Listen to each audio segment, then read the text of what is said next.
Cargo and Logistics Show, IICS Exhibition and Conference 2023. I am Pinky, your host for this grand show. I'm excited to have you all for the day 2 of the IICS Show 2023. We're delighted to have you all here at India's largest logistics exhibition to bring air, ocean, and surface under one roof. IICS 2023, powered by All Cargo Group, is India's most dynamic and comprehensive multimodal cargo and logistics event. As a testament to the pivotal role of logistics in propelling the nation forward, IICS seamlessly aligns with the evolving needs of the logistic industry. Over the course of 3 days at this exhibition and conference, leading industry brands are all set to showcase their latest innovations and strategies. The hand-picked speakers are ready to share their insights and knowledge. The shippers visiting us here are ready to explore new avenues for distribution.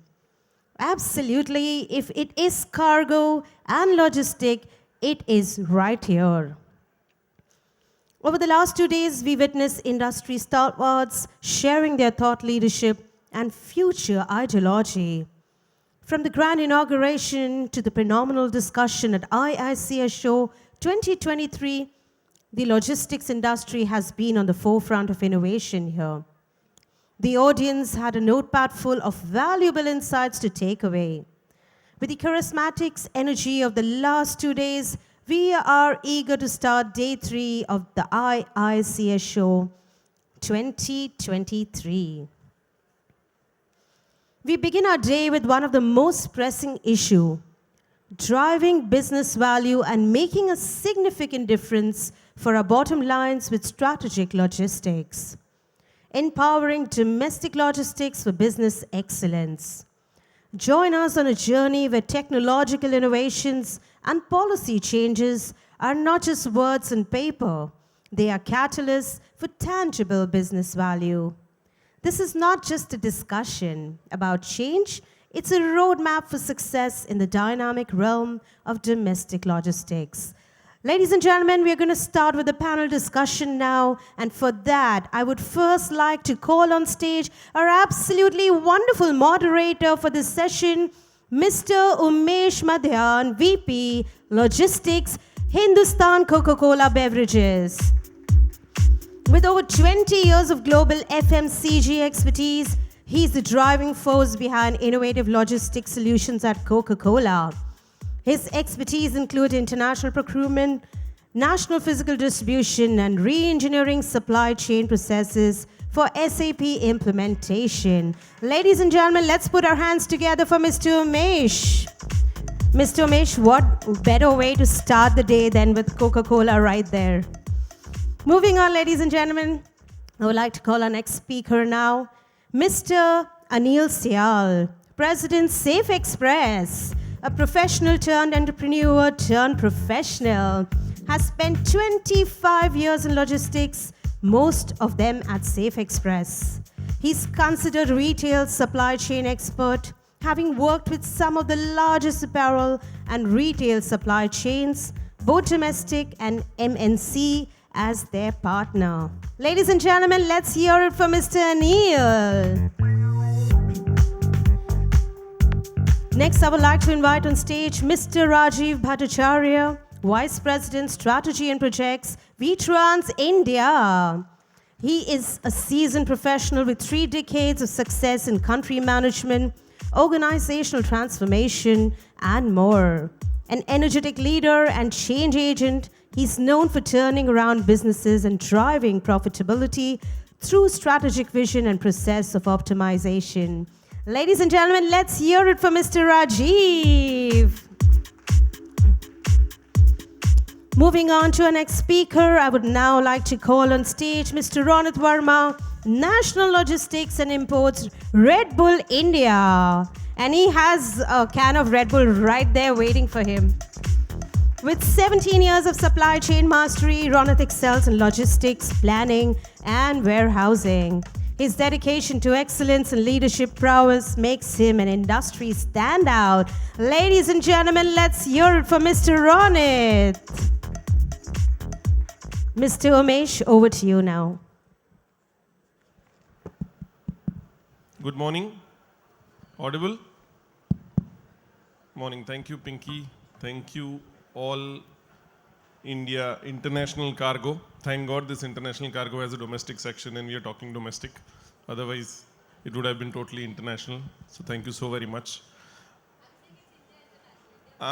India comes first. India comes first, yes.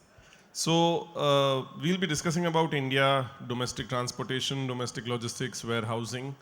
And what an interesting panel, like you saw. We have two service providers, we have two service users, also competitors, which is why they have kept us so far. Ronit at that extreme, I'm this extreme. We are actually not that far, we're very close. Ronit is a good friend. So what we'll do is basically take you through all the challenges and our experiences through specific case studies. So it's a loss for people who are outside who are not coming inside. So make sure if you have friends outside, let them come inside. So we'll be sharing a lot of data, a lot of statistics, a lot of numbers, a lot of real use cases, studies, experiences, which will help all of us. So that's primarily what the agenda is going to be for the next 56 minutes or so. So let's start. So with empowering domestic transportation, domestic logistics is what it says. So how can we not start with the government and see what the government has been doing, because that is the first step to create an infrastructure and an ecosystem for a conducive logistics operation in the country. So we'll talk about the government first, then we move on to digitization, automation, technology, and some aspects of service, since we have experienced service users on our sites. So let's talk about the government. So over the last couple of years, we have been seeing a very positive change in the mindset. And there are a lot many changes. We have seen Gati Shakti, we have seen the beginning of GST, so the networks are evolving. There's a lot many changes which are having. And to start with, yesterday there was a logistics cost which got released, which I and Anil were just discussing, which used to be 13-14%, is now reported at 8.9% maximum. So there's a range which was published. And now this is because of the government, because of a lot of initiatives, or this is what it was, and the measurement of 13-14% was wrong, is everybody's guess. But the report is super interesting, so I would urge each one of you to go through it.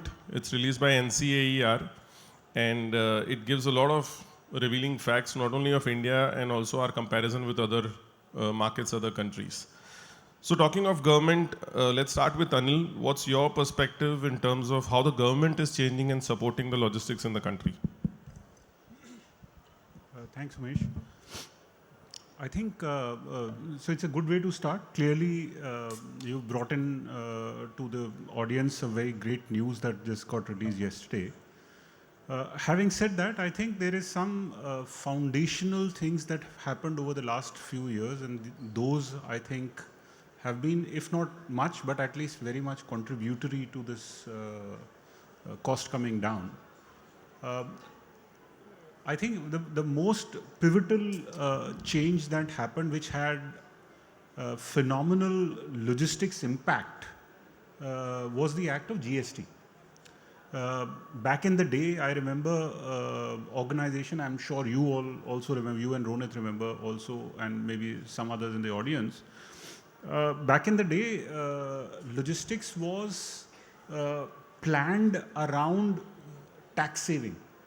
You would create warehouses in 28 states, maybe sometimes specifically some in union territories and all also, for the reason that you wanted to save LST or CST and create local warehouses. So it was not the logistics dominance, it was the statutory dominance which was, kind of determining how you planned your logistics, which is a very sorry state of affairs.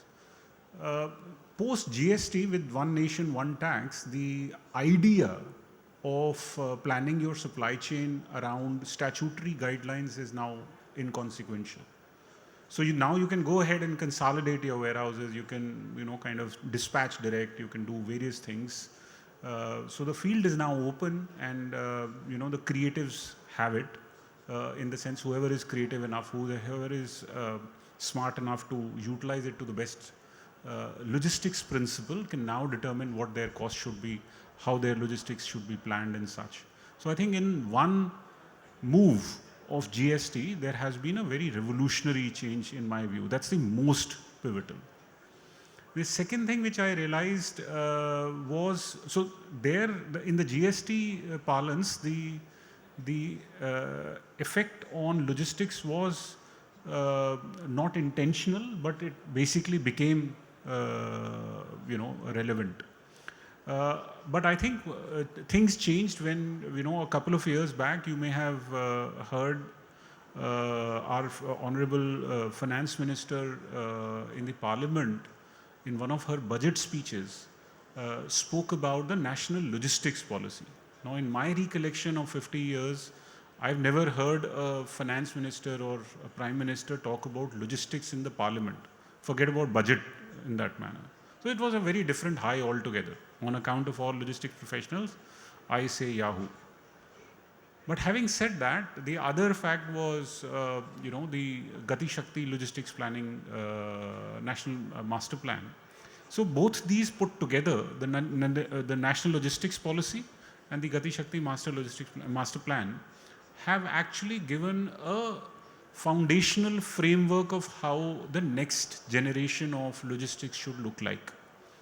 And most important of all, where there's a will, there's a way.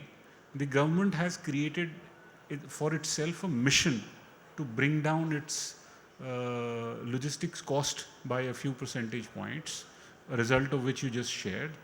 And parallelly to that, a very critical element is their mission to become. The World Bank also actually monitors the logistics performance of each country. We've been rising up year on year. We are currently at about 38. So the government has taken its own target to come into the top 25 by 2028 or 2029, I believe, something like that. The idea being that the government is now considering logistics as a factor which will change the way we do business, which will change the way our cost structures are, which is change the way we stock, which to change the way we transact. And that is actually making a whole lot of difference in our way of thinking. So there's no better time than now to thank the government for having taken the initiative that they do, and most importantly, continue on this work of removing impediments in the national game of logistics wherever they can possibly. And that's where my views of the government actions Perfect. are. Thank you so much, Anil. So yeah, it all started with GST, like Anil said. We started bringing some science to warehousing. It used to be a dumb warehousing structure where you don't need a network footprint because all you need to do is every state should have one warehouse. तो इसमें सोचना क्या है? When somebody enters India, just open warehouses every state and then start operating. But now there is a science to it. We used to have about 67 warehouses. Today we are down by 75%. We are down to only 25% of warehouses right now. So we could eliminate 75% of our warehousing only because of states which were existing. Now what this also does is, which will be a segue to our next discussion on tech and automation. We'll come to that, but before that, let's hear from Rajiv. What are your thoughts on the government changes? I think to add to that is the National Highway Policy, which definitely added on to this, the whole GST and the reaching directly to the customers, because the road network which is being created now is making people like us to reach faster. And also as users, they are able to reach to their customers faster because the road conditions are better. And the number of accidents have come down drastically. If you see the accidents which would happen 10 years back and now, there's a huge reduction in the accidents. The productivity of the vehicles have increased many folds. Driver productivity has increased. So the turnaround of vehicles are improving day by day. Along with that, of course, you have better vehicles now. The vehicle qualities are improving day by day. So, and with this BS6 norms which has come in, so with this, the vehicle conditions are better. So the whole turnaround time is also improving on the cost structure, apart from the transit time. So all these things are put together when you see, I think there's a huge revolution which is going on in the logistics arena, and ultimately it's beneficial to everyone, to the manufacturers, to the service providers, and at a large to the nation. So government is doing its bit, but I'm sure we as service providers and you as the users are also using your sciences, you're using your technologies to actually evolve a better and more cost-effective and efficient logistics systems, which I think we'll be talking subsequently. Perfect. So warehousing and then transportation. So we were going through a negotiation cycle in this quarter, and my team came and told me that, boss, the cost is going up because the toll is going up. And said, yes, the toll is going up because the roads are getting better. So can you just try and see how much is the turnaround time improving? And then net we realize there is actually a saving. So the toll going up is actually good. And that investment should be more encouraged. So of course, warehousing is one change, transport is another. What do you think, Ronit? Yep. So in the change side, yes, there is a lot of changes which have been noticed, and warehousing and the transportation both goes hand in hand. So I'm taking you back, 5-7 years ago from now. So earlier we never used to talk about logistics in detail, in depth, in a lot of conferences. But in the boardroom now, along with the supply chain from end to end, logistics and its execution have taken a priority. So be it planning and execution, but the execution side have taken a top priority in the sense of change. But in terms of coming back to the warehousing side or the transportation side into terms of the digitization, there are a lot of changes which have been noticed, and the companies are really moving forward in terms of keeping the visibility of the inventory at the top priority at the warehouses levels. There are a lot of changes which is related to the process automation, be it if it is a warehouse is driven by a service provider or it is our own facility. So both goes hand in hand, and the faster we deliver, the faster we execute, the help goes directly towards the forecasting or better forecasting in terms of the customer serviceability. And that changes has brought a lot of focus in and around in terms of typically talking about warehousing executions. In the transportation, if I direct your views in terms of the visibility which Rajiv have spoken about, and the real-time visibility, the tracking of the shipments or the execution of the shipments. There are a lot of automation. I'm sure each one of you are aware of transportation management system, TMS, but there are a lot of focus are going towards in terms of having a solution in terms of making a lot of predictive analytical approach. And TMS does help us in terms of both, and it's just that the functionality to be taken into consideration. So along with the automation in the views of the execution and in terms of all the functionality that we use today in the transportation management systems is actually helping at the company side.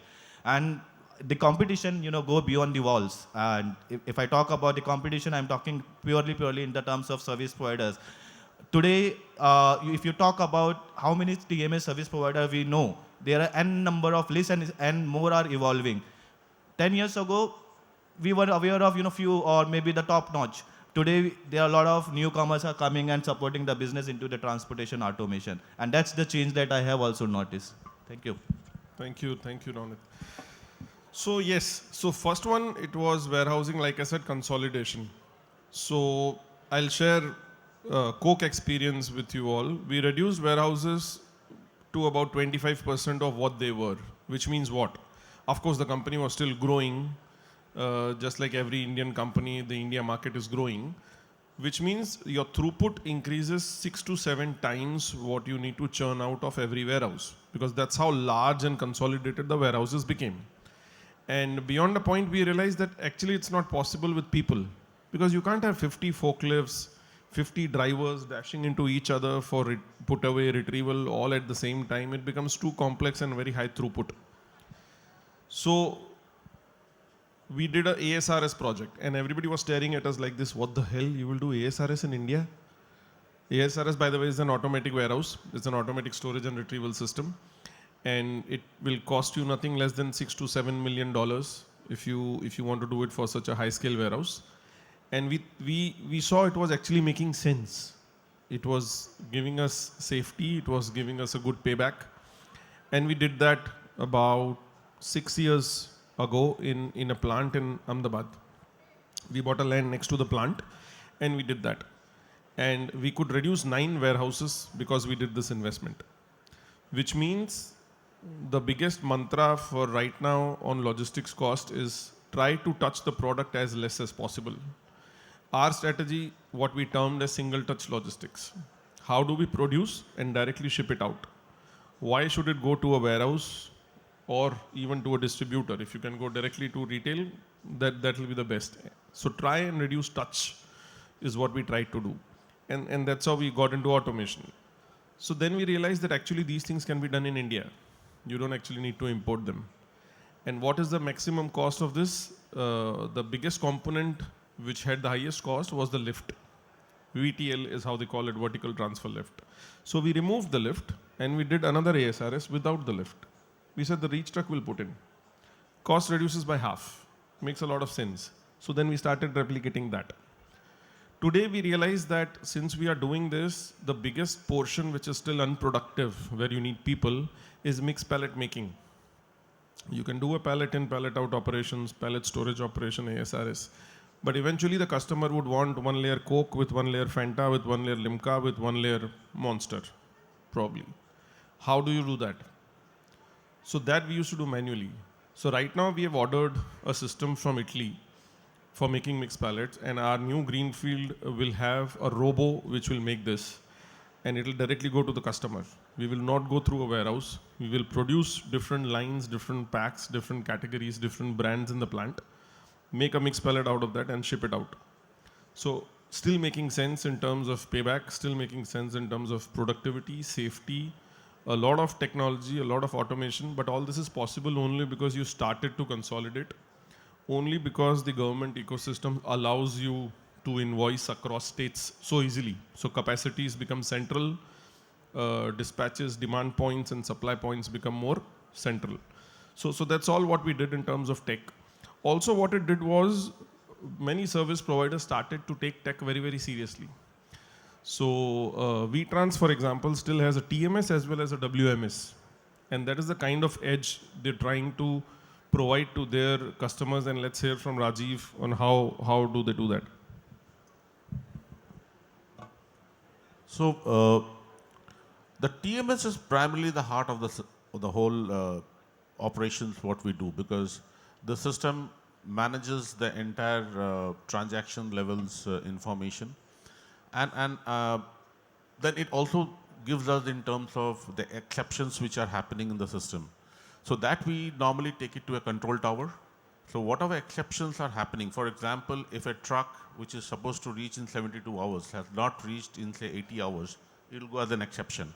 It will go and hit the control tower as an exception, this one. And from there, action will be taken in terms of task. So task management is created over there, and then there's escalation matrix, and from there we hold it. Second, what happens is in terms of the real-time visibility of the different trucks which are moving across the country through the GPS system, through the fast-track tracking, SIM-based tracking, different kind of trackings we are using, because all vehicles may not have the GPS or the GPS may not be working. So we use the different layers of tracking to track the vehicles. Now, with the integration of ULIP, which is a unified logistic interface platform, now we are able to get information of the vehicle, the driver, FASTag, and of course the GST, the e-way bill information we are able to get. Along with that, we are also getting the aircraft positioning as well. So all these are unified. Actually, ULIP has 8 ministries attached to it. So it's a recent development which government has done it, and it's an excellent platform. And it gives you a lot of information, particularly when we're using, say, market vehicles. Market vehicles means ad hoc vehicles. Now, ad hoc vehicles is purely on a local level relationship which happens. We don't have a control on that. So now with the ULIP thing, we are able to fetch the information of the truck. We are getting the insurance, we are getting the permit information, we are getting the, if there is a hot listing of that vehicle. So all those informations we are able to draw it. As of now, of course, we are not getting the capacity of the vehicle. Once we get the capacity of the vehicle, we will actually link this to our ESG reporting, because we want to take out the carbon emission done by this each and every trucks which is moving. And then I can report the ESG or the carbon emission level at a consignment level to my customers. So I can say, hey customer, this shipment has consumed this much of ton of carbon dioxide. So that is something which you're working on, and once we do that, we will be able to report this one. So because one, ESG is not only a compliance part of it, but ESG also helps in reducing cost, which overall, if you see, when you put solar panels in your warehouses, it reduces your electricity cost by half. I'm talking on an OPEX model. If it is a CAPEX model, is absolutely when you compensate of your interest cost, then it's about 3 times you save electricity cost. So overall, it's a saving. So coming back to the technology part of it, from the TMS, we are also doing a lot of predictive analysis in terms of what if analysis are being done. And based on that, various routing decisions are being taken, various decisions in terms of the network are being taken for this. Even for our warehouse locations, any new warehouse has to be taken, or a transit hub has to be taken. We use this analytics to see the center of gravity. Based on that, we see the location, which location will be better. There are certain stages where places where you see there are better to have 2 transit hubs rather than having 1 transit hub. So we work on those directions and try to optimize the whole network. And it's a continuous process. Every 6 months you run this optimization tools and try to see what is the best optimization you can do in the whole network. So technology is playing a huge role today in a network where we manage across 1,000 branches and managing 10,000, 15,000 trucks moving across every day. So it's a huge advantage we get by using these different analytical platforms. So, and the future is only digital. So you cannot do manual anymore. You have to be digital in the scale we operate today. And the scale is going to increase. Thank you, thank you. Anilji, what's your experience? How is the industry shaping? How is tech changing our logistics? Industry or SafeX? Both. So before I dive into SafeX, I missed mentioning when I was talking about the government initiatives. I think what Rajiv mentioned on ULIP is, I think, one of the more realistic and most utilitarian moves that the government has done, which is definitely acting up to a great advantage of, if not anything else, the major thing is visibility. And I say this at this forum specifically because the now 9 ministries that are part of ULIP also have the Ministry of Shipping involved. So not only the domestic trucks, but also shipping containers are easily tracked. So to this forum, which is a international cargo forum, it is even more relevant. I'm sure 9 out of 10 guys already know that. Coming to Safe Express, I think we're not very phenomenally dependent on the ULIP app, or because unlike VTrans, we are not much into market trucks. Current number that we are working with is about 10,000 plus trucks of our own, which are on road. Safe Express has 10,600 trucks of our own on the road.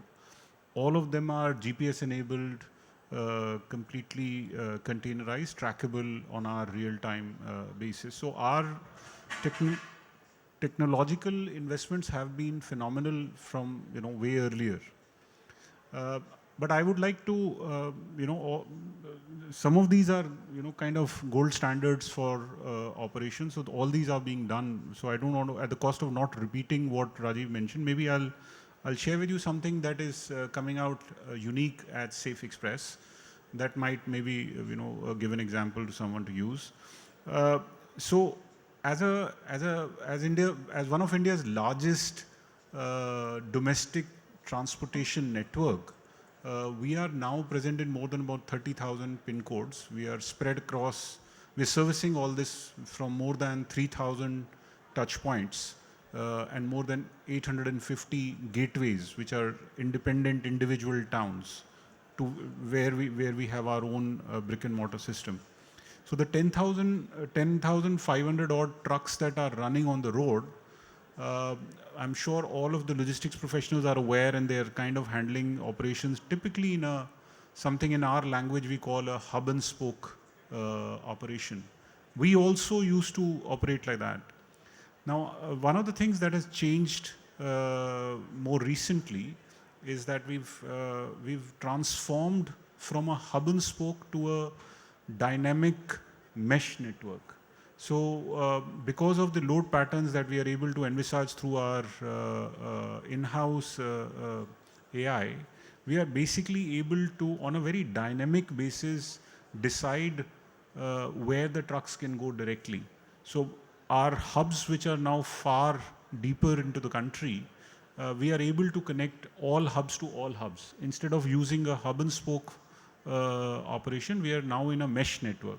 So I'll give an example. If earlier, let's take an example because we're in Mumbai now. So let's say, in an earlier day, 5 years earlier, if I was wanting to ship something from Mumbai to Punjab, I would typically send a truck from Mumbai to Gurgaon, and then from Gurgaon to, say, Rajpura or Ludhiana, wherever I want to send in Punjab. Now, today, that's not the case. We are basically connecting from Mumbai directly to Rajpura, which is the last gateway for Punjab, and then last mile delivery is happening to wherever in Punjab we want to deliver. To the point that you were trying to make earlier for lesser touch points, this becomes a direct to destination next step. And all this is dynamic because our load patterns during the course of the month, and sometimes they behave very differently during seasonalities also. So we dynamically change this mesh network to operate from point A to point C directly instead of going via point B. So that is unique. We are possibly one of the only companies to be doing that typically because of the size of the shipments that we carry. We're carrying close to about 1.5 crore packages every month and close to about 1.1 million shipments every month. So that kind of gives us that scale to be able to test it and play.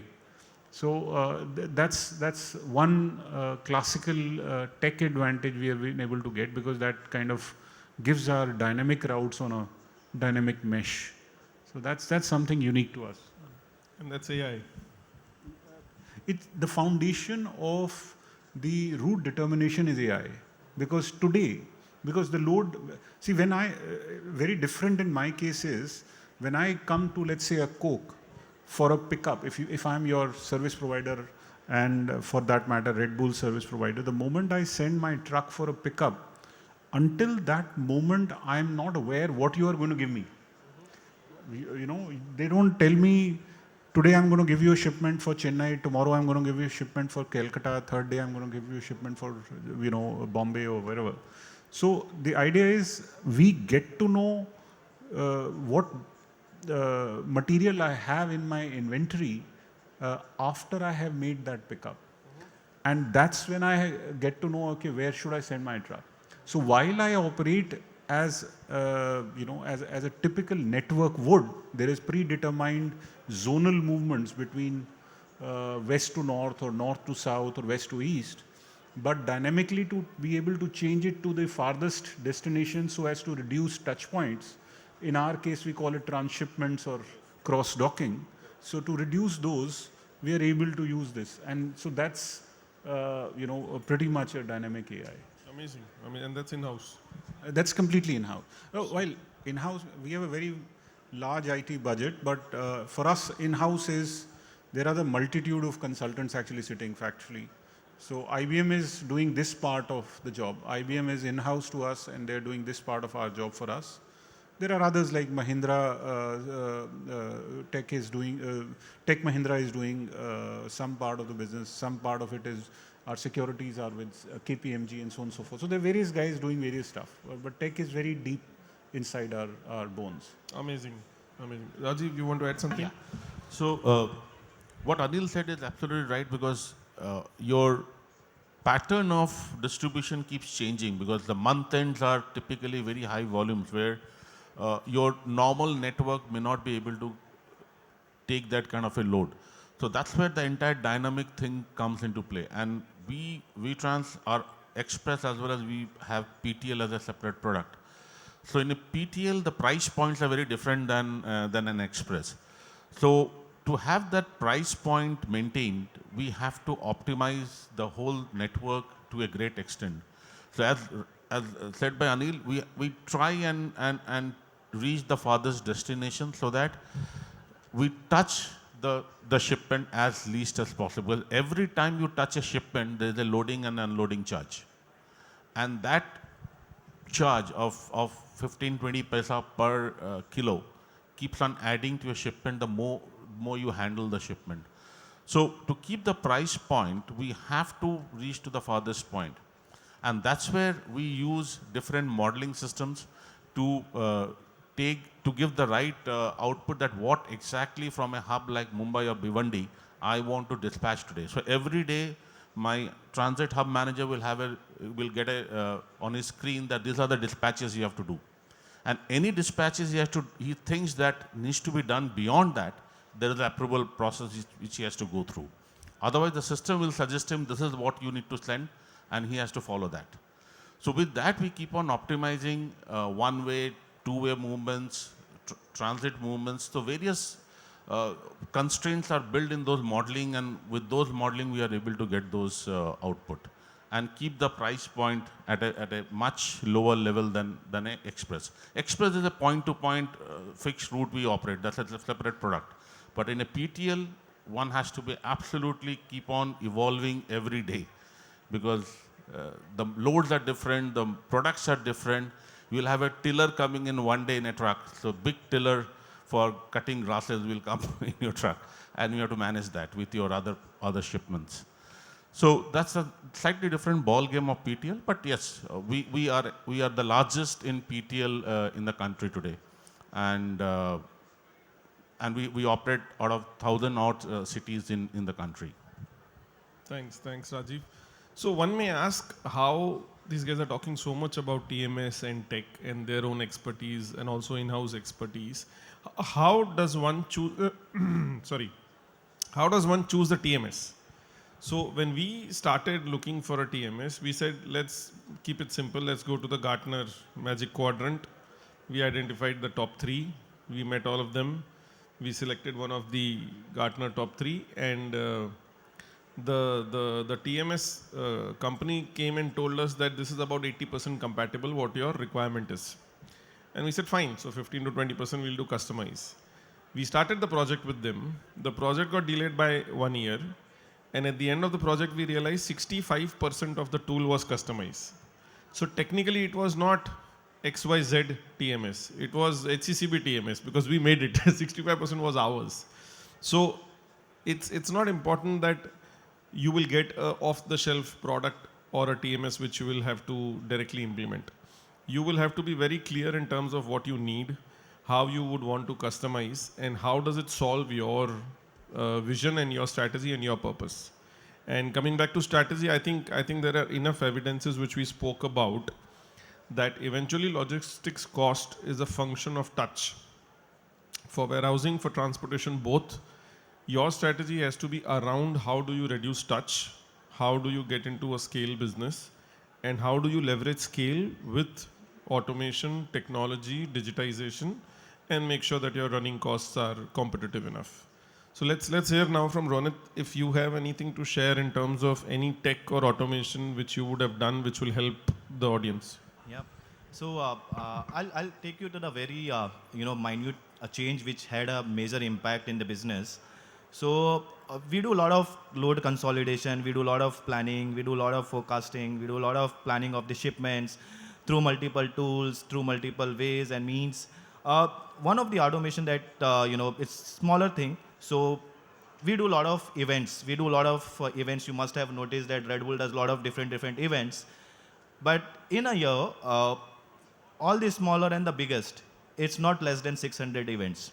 Yeah. So assume that all the events will be having a different set of requirement, and maybe more than 1,000 a number of SKUs lying into the different locations in the country, and at the same time you are trying to cop up the event plans and have the pre-order of the event tools.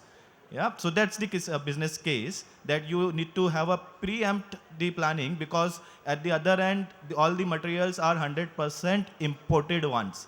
Along with the can, all the event items or event tools, the big DJ bar, the desk, or anything you notice, everything is imported.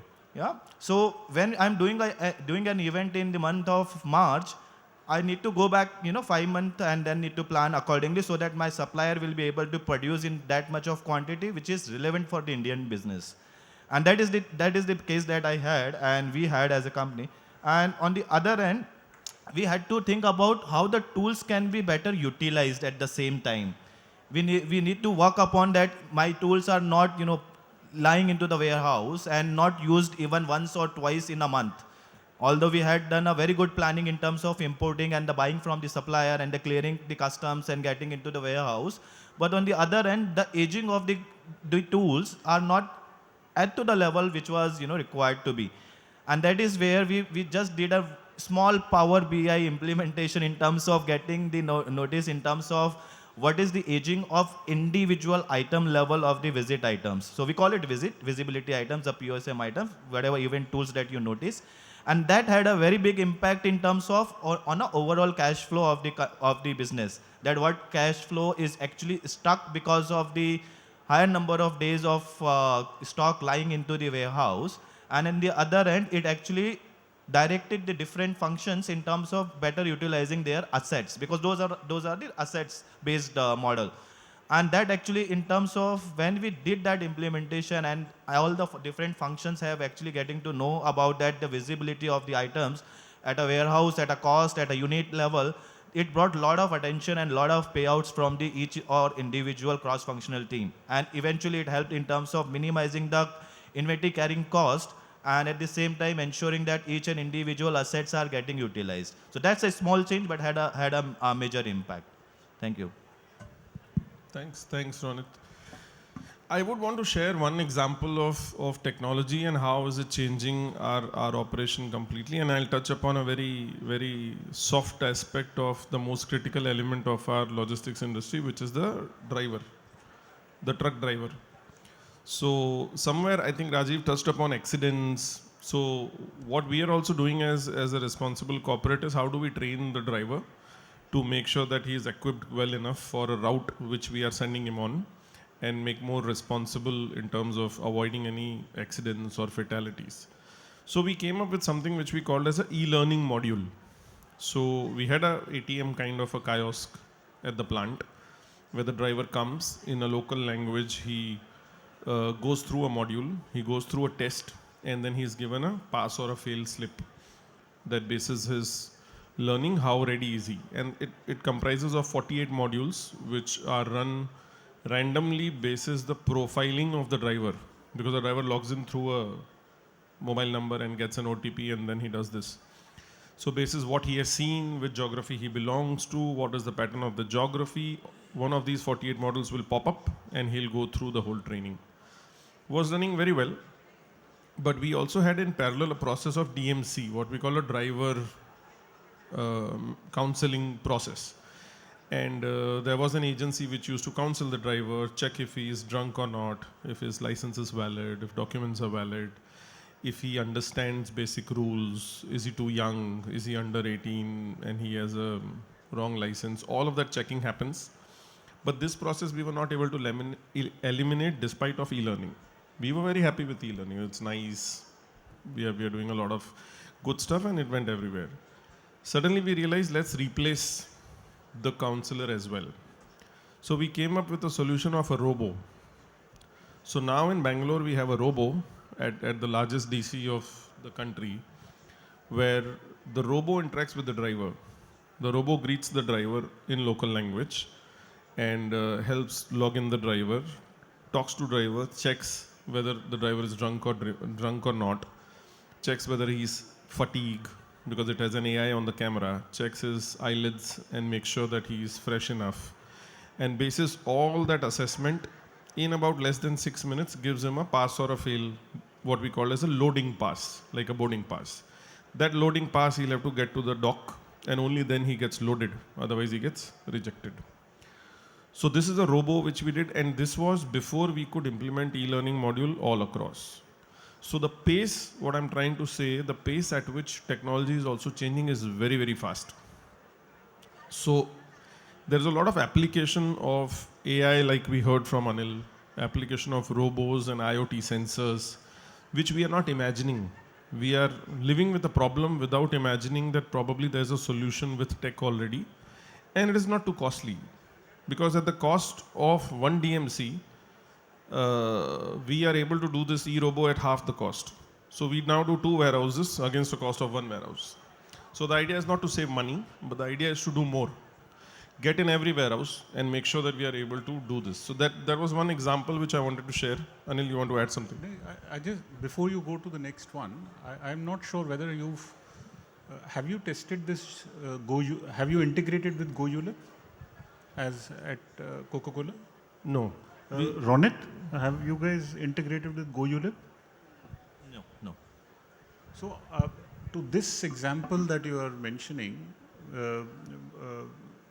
amongst the many ministries that have integrated, there's a Ministry of Road Transport and Highways. Yes. I'm sure you guys have heard of tools like the Sarthi app Yes. and the Vahan app Vahan is what we use. in ULIP. That I don't know. So I'll tell you how it will work. You know, for the sake of, maybe you know it, I'm sure Rajiv knows, but for the sake of audience, let me repeat it. Yes. So GoUlip is a platform. It's a unified logistics interface platform. All logistics service providers as well as service users can integrate to it. The integration is basically nothing else but a small subscription fee, and then they will allow you to do an API with whatever. So I'm imagining this for the moment, this so-called 6-minute, test that you are doing, or an advanced test that you're doing. Imagine it in this manner: the moment your driver is providing his driving license number, while he's getting this test done, Yes. the eSarthi app ULIP configuration will come back and tell you whether this guy should be given a load itself or not, Wonderful. irrespective whether he's at that moment sober or not. He may Okay. be sober, Yeah. but he may have a criminal background already, History. criminal history, or maybe he had an accident history beforehand. He may also, the driving license itself may be fake for all you know. Amazing. So the eSarthi app will automatically tell you that the number that you're feeding in, the number that he is feeding in at that moment. See, the usual trap is what? You are getting the indemnification for all this from the transporter in any case. Yes. All this you are doing for the sake of an additional sense of security. Yes. So one layer that you can add is the Sarthi allocation, which allows you to figure out whether this driver has the right conduct in the past also, what is his behavioral pattern going on. And most importantly, whether he has the driving license valid or not. Correct. The same thing, which maybe say VTrans is doing it, or maybe you guys should also do it, is when your transporter is providing you a truck, whether the truck has a valid insurance or not, whether the truck has valid road tax or clearance and a fitness or not, all this can instantly be verified the moment you feed in the truck number. That we you do get through a- Vahan. But the driver thing we don't do. Sorry. So Vahan, we connect on the insurance and the documents. So if you're, that means you are connected with ULIP, right? Yes. So somehow you are then connected with either ULIP or Vahan Direct. Yes, yes. Either which way, go through this ULIP website, whoever is using it, the benefit for that is that you can do these small checks instantly. And you get that additional benefit of, validating all this, despite the fact that the driver may well be sober now, but he may have a different credentials or background altogether, in the past. Yes. No, It perfect. just gives the Yes, please. offences related information also. So permit detail, driving license validity, driver's name, and offence related information. So all the informations are available on the Brilliant, driver. brilliant. I myself, I'm learning. I'm sure you guys are learning a lot. I'll just add one last point. My request is we are about to close. If you have any questions, please be ready with that. We'll just close with this last topic for the discussion, and then we can go back to Q&A.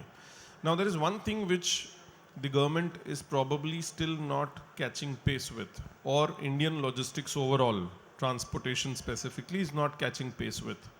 Now, if you go to a Germany, Australia, or anywhere outside India, every transportation happens in number of pallets.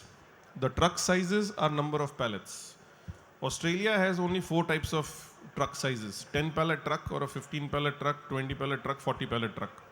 These are pallet trucks. But in India, there are 720 dimensions of truck sizes available. Height, width, length, everything keeps on changing.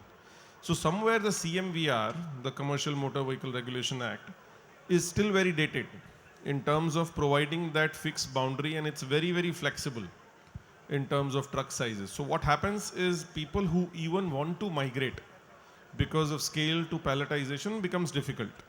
So we have been starting this palletization journey for the last 10, 12 years now. And today we have 85% of everything that moves in this country only on pallets. Why? Because we don't have a choice. Because the scale is so high that I cannot have 3 people loading a 1,000 cases truck for 90 minutes on the dock and make an unproductive throughput. So we evolved first getting into customized trucks. We said, let's open the side dala, what we call it, and we palletize. So we did customization. We were able to do 30, 40, 45%. Beyond that, you can't customize because the distances are too long and you can't dedicate or own any truck. So then we got into overhead loading of trucks. Overhead pallet loading, it's like a game, like a EOT, where a crane comes, loads pallet from the top because you can't open the sides. Became too complex and also unsafe to some extent. Then we spoke to JCB. We said, you do a lot of cranes. Let's have a telehandler kind of a fork which can go deep inside a 32-feeter, drop 2 pallets and come back. So we got into JCB, and the product is called Load All. And today we cover about 85% of our loads which are completely palletized. But there is still a market truck which is inefficient. Sometimes the truck is 22 feet, sometimes 24 feet. You don't know exactly what the size would be. This is one area I think which we should also say, since we have praised the government so much that they've done a lot of good stuff. This is something which I think also is an area of improvement which we can see and try to replicate the practices outside India. What do you think, Anil, Rajiv? So somehow, I think you've actually ended up touching a point which is extremely, extremely close to my heart. I kind of, not only close to my heart, close to my pocket also. I ended up investing a lot of money doing that. Didn't work because of the fact that as a transporter, what we need, so this is one initiative which possibly does not require as much government action as much as it requires private action. What we actually need, since you compared this to some global market, out in the West, especially in Europe, there's this concept called the pallet network. So what we actually need in India is a pallet network. However, for the sake of paucity of unnecessarily explanation, I don't want to dive in that. What we don't have in India is a pallet network. To a small comparison, if I may use that, unfortunately, to a network like us, Safe Express for a moment, if I take that example,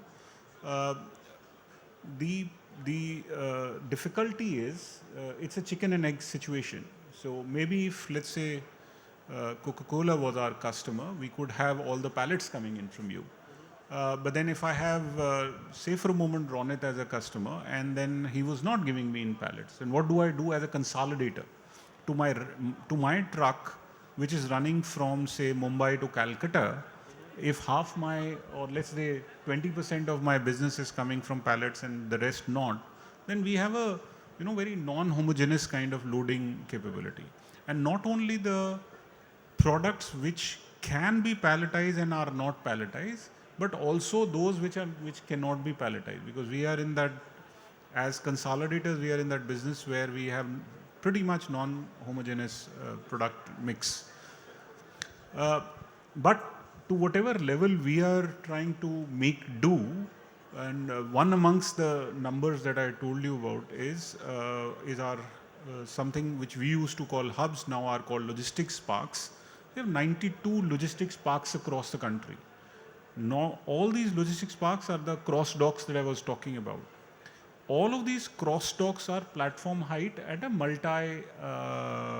multi-tiered platform level, which allows variety of these vehicle types that you mentioned can actually load with or without dock leveler assistance for the purpose of cross docking, with as limited manual loading or unloading, but as maximum MHE assisted loading or unloading or cross docking at these centers. Because that's the other lacunae, right? In case you are shipping through pallets and you have, let's say, less than a truckload, all these examples that you took for Coke were all pallet, full truck driven. But the moment you come into a part truckload operation, which is the majority of the business, by the way, so the moment you do that, you have a problem of loading or unloading, because most of the warehouses or hubs or godowns, so to speak, are at various height levels, platform height levels. Some of them are at the ground level, some of them are 2 feet level, 4 feet level, 5 feet level and all. So with those variances and dock level non-availability, pallet loading and unloading becomes a difficult proposition. Some of that is getting, so see, we are evolving. As some of that is getting solved, as I mentioned, post GST, a lot of the organizations are actually transforming and changing their business pattern to slightly more modernish warehouses, which are usually better construct, not only at the platforms, but also within the warehouse at the density of storage level, because pallet require a higher density storage. And so on and so forth. So while this transformation and evolution is happening at the private world, some of the work at carriers like us is also getting done. But all of that is actually very, even at the peak, it can only deliver a very fractional, even at that peak, it will only deliver a very fractional result. The major result will change only when we have a pallet network. Without a pallet network, this is not going anywhere. Completely This is not agree. moving anywhere. Completely agree. But And multimodal also. yes, Pallet network and a multimodal pallet network, which Yes. includes the other wings of transportation, not just the surface, but also, of course, rail and air. sure. The good news is still there is some evolution there. There are vendors like CHEP and LEAP who do pooling. But I that think pooling you- at least, See, what you're talking about, the capability to Yes. palletize. Yes. You will be able to do it. Whether so that is CHEP is at best a pallet provider. correct, Nothing more than that. correct. Ultimately, how do you move that 5 pallets that you want to ship from your plant in, say, Ghaziabad to Dehradun? 5 pallets, how do you move? Correct. Who are you going to give? Correct. You have more than 2 lakh service providers in the country. Please tell me one name who can take your 5 pallets and say, okay, I'll deliver 5 pallets as is. So the deal has to be such that you take 5 pallets from Ghaziabad to Dehradun. The CHEP or LEAP takes away those 5 pallets and That's uses a- in Dehradun. So you're talking about, again, you're talking Pooling. about the pallets. Pallets. How do you move those And from second thing is- Ghaziabad to the... Second thing is, how do you unload the pallet at your last point? That's all put together. How do you... So in between, so you've given the goods to, let's say, VTrans. Yes. Once you've given it to him, once he sends a truck to you, you will load it. where do you think he's going to take the truck to? He's not going to take it to Dehradun from the Ghaziabad. He's going to take it to his hub, So yes, which is 4 cross-shipment, feet lower. yes. Yes, yes. So you are assuming that he'll have some MHE. I'll take 1 minute because a lot of discussions going into the pallets and pallets pulling. One small example that we did that we removed the pallet. Yeah, the block remained at size of the palletized load itself, and we implemented the slip sheet loading and unloading. Yes. Yeah, and that succeeded. And in Yes. terms of, we did some trials into the secondary movements also. Correct. And with the selected lanes or selected customers where they have the infra in the capacity of equipment availability and unloading and the timing. So a lot of things which have been done. Correct. And So which the is forklift which uses the fork for pallets can also have an attachment for slip sheet. But the only difference is slip sheet is a low throughput solution. If you need very fast, you got to have something alternate, which is fork with the pallet. But it still works for a large part of the business where you don't have that high throughput, like 300 to 500 trucks in a day. So I think let's stop here. We are discussing amongst ourselves. Let's make it more interactive. Let's open up for questions. We have 3-4 minutes, so let's take a couple of questions and see what we can interact. Anyone in the audience?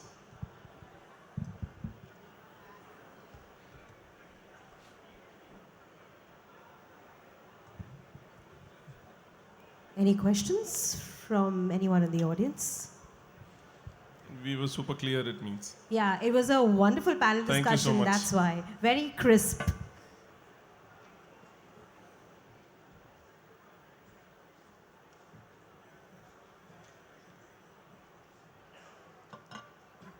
Ladies and gentlemen, was an incredible session. Your business case study was a great chance to understand the true business value of logistics. Thank you to all our panelists and our wonderful moderator for this session. Ladies and gentlemen, a big round of applause for them, please.